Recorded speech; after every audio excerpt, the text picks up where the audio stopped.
Ouais, en réalité, Un singe en hiver, c'est fait par accident. Le film que nous devions faire à cette époque-là, à l'automne, était un sujet de Roger Vercel qui s'appelait Au large de l'Éden et qui se passait sur un Terre-Neuve. C'était l'histoire d'une mutinerie matée par un capitaine de Terre-Neuve. Quand, début septembre, nous sommes allés voir le bateau que j'avais réservé auprès d'un armateur à Saint-Malo, Gabin est monté sur le bateau, il a trouvé que ça sentait la morue, que ça lui donnait mal au cœur, et il a décidé de ne pas faire le film. Audiard a proposé ce bouquin d'Antoine Blondin, qui était Le singe en hiver. Je me disais toujours, ça peut pas durer. On le reverra un jour. Et t'en voilà, comme au bon vieux temps. Tiens, je me sens attendre moins. Que qui? Ah, toi, tu ferais mieux de t'en tenir là avant que tes Espagnols t'en prennent. Monsieur Hainaut, si la connerie n'est pas remboursée par les assurances sociales, vous finirez sur la paille. Dis donc, petit malpoli, tu veux que je t'apprenne? Monsieur Hainaut, je vous interdis de tutoyer mon homme de bar. Je vous ai déjà dit que vous n'étiez pas de la même famille. Alors toi, je te préviens, si t'es venu pour me donner des ordres, je vous virerai tous les deux à coups de pompe dans le train. Oh.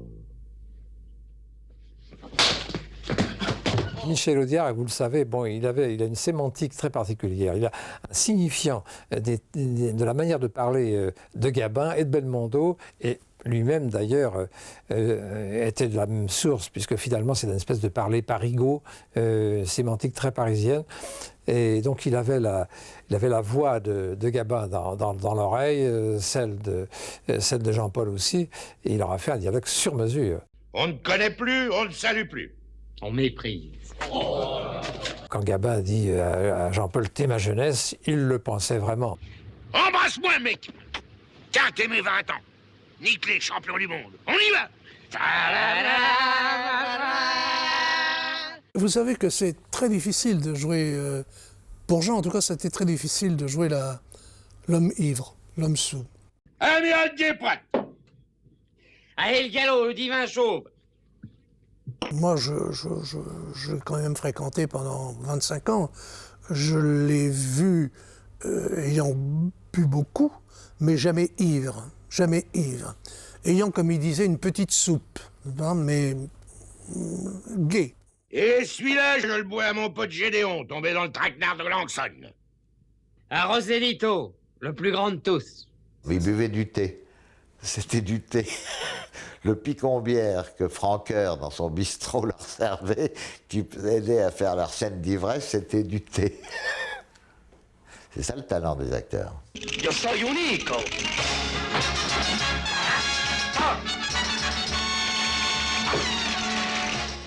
Venga, todos. Venga. Que bravo, todos. Vous intéresse, papa? Jean était très étonné de la manière dont Jean-Paul jouait.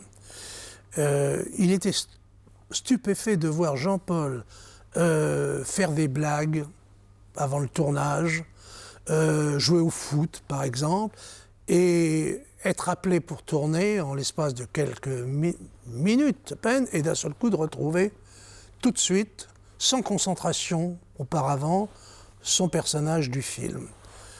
Ça, Gabin ne comprenait pas comment il faisait. Et il trouvait que Belmondo prenait des risques. Il disait un de ces jours, ça va lui jouer des tours. Je me souviens de ça. Il disait, ça va lui jouer des tours, il ne pourra plus faire dans la facilité, ou alors il va faire dans l'exagération. Vous savez pas ce que c'est que le soleil? Vous l'avez jamais vu, vous?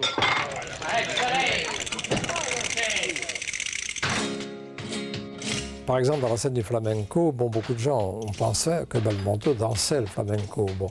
Et malheureusement pour lui, il a mille qualités, mais je ne pense pas que Jean-Paul soit très, très doué pour la danse.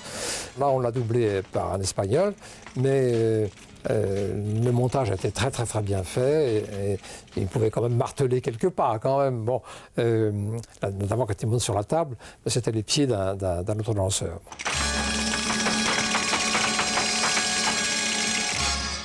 C'est ça, le soleil. Par ailleurs, pour la scène de la corrida avec les voitures, c'est lui. Comme vous le savez, Jean-Paul est un garçon très très courageux. Moi, j'ai fait pas mal de films avec lui, je l'ai vu faire des choses tout à fait étonnantes. Il fait des cascades lui-même. Et là, la voiture lui est passée parfois très très près. Même une fois, la main a cogné contre le pare-brise de la voiture et on a cru qu'il avait la main cassée. Il a eu pendant quelques jours beaucoup de douleur. Mais ça, c'est Jean-Paul. Il y a eu des scènes même dangereuses, puisqu'on mettait au fond, on creusait des trous assez profonds, on mettait une marmite au fond, enfin une espèce de marmite métallique, avec tout de même de l'essence, et puis par-dessus des sacs de ciment, et quand on déclenchait le détonateur... Une fois, j'étais à côté de la caméra et l'explosion a coupé la marmite en deux. Et la marmite m'est passée au ras du visage. Je l'ai retrouvée fichée dans un arbre plus loin. Et bon, elle aurait été 10 cm un peu plus à gauche. Je ne serais pas là pour vous en parler aujourd'hui. Et puisque je te dis que c'est rien, c'est rien, à rien. D'abord, le tournage s'effectuait dans des conditions climatiques difficiles. Il y avait eu une année froide dans la Normandie. Mais le soir, nous faisions tous des gueuletons, des homards à la crème, des tripes à la mode de Caen.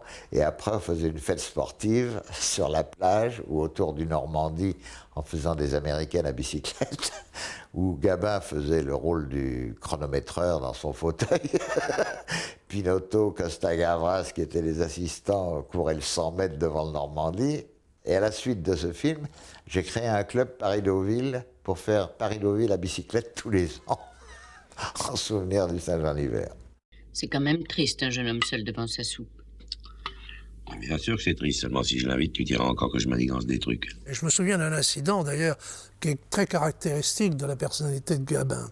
Un petit repas lui avait été préparé dans un restaurant à une dizaine de kilomètres du lieu de tournage. Vous permettez? Ah non, vous êtes notre invité, hein. Il dit, mais et l'équipe, elle mange quand? L'équipe du film. Et le directeur de production a le malheur de dire, oh, ils ne mangent pas, on va leur apporter des sandwichs. Et Gabin, il dit quoi?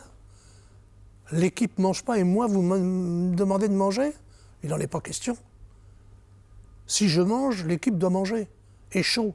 Et puis vous allez même faire une chose, c'est que vous allez vous arranger pour apporter tout de suite quelque chose de chaud à l'équipe, et moi je ne bouge pas d'ici tant que vous ne l'aurez pas fait.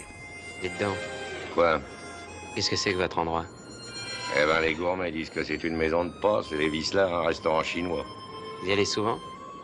J'y allais. Il y avait une scène où Gabin montait à Oulgat, comme ça, le tour nous tournions de nuit, et il devait aller vers ce bar avec Jean-Paul. Et à la deuxième prise, il a dit « Je ne signerai plus jamais un film où ça monte. » Parce que c'était pourtant pas une pente, c'était pas extrêmement pentu. Allez, au revoir. Au revoir. Je me souviens également d'une scène qui, moi, m'avait bouleversé et qui me bouleverse encore quand je la vois à l'écran. C'est la scène finale du film. Il s'assied sur un banc, il sort un bonbon qu'il déplie soigneusement, qu'il met à la bouche. Rien d'autre.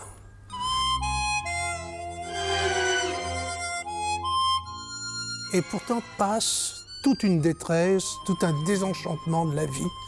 Il avait préparé cette scène en étant d'une humeur massacrante dans le train qui nous amenait à Pont-l'Évêque. Il n'était pas à prendre avec des pincettes parce que c'était la fin du film, qu'il allait se séparer de Belmondo, de toute une équipe, de toute une ambiance, et qu'il savait qu'il avait à montrer dans la dernier plan final une espèce de détresse très pudique, mais une détresse quand même.